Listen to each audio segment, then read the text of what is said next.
कोणी कोणी बापाला ओळख नाही वो हाडाची गाड करतो, रक्ताचं पाणी करतो, डोळ्याचा वाती करतो तो बाप. आयुष्यभर तुमच्यासाठी दिसतो तो बाप. अरे ज्या घराचा बाप जिवंत आहे, हिंमत होत नाही त्या घराकडे मुलाकडे वाईट बघण्याची.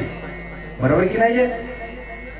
अरे पत्नीला दिवस जावं हॉस्पिटल मध्ये सांगावं डॉक्टरने सिझरिंग करायचे 50,000 रुपये आणायचे आहेत. बापाकडे पैसे नाही, बाप करायचं कर. आई जवळ आहे, आई हॉस्पिटल मध्ये आहे, आरामात आहे. होईल सांगितलंय पती काहीतरी करतील, पैसे नाही करायचं काय. डॉक्टरने सांगितलं सिझरिंग करायचं आहे, आता 50,000 रुपये तुम्हाला भरावे लागतील. बाप विचार करतो पैसे नाही, सावकाराचे जाऊन पाय धरतो, नाही देत, घरात गहाण ठेवतो, शेत गहाण ठेवतो, पण 50,000 रुपये आणतो आपल्या पत्नीसाठी. येण्यासारखा येर झाल्या मारतो, येण्यासारखा येर झाल्या मारतो. का तर दिवस गेले माझ्या पत्नीला काय भोगू नये, 5 सुखरूप व्हावं म्हणून घर गाण ठेवील, शेत गाण ठेवील, पण पैसे पुरवतो. बरोबर की नाही?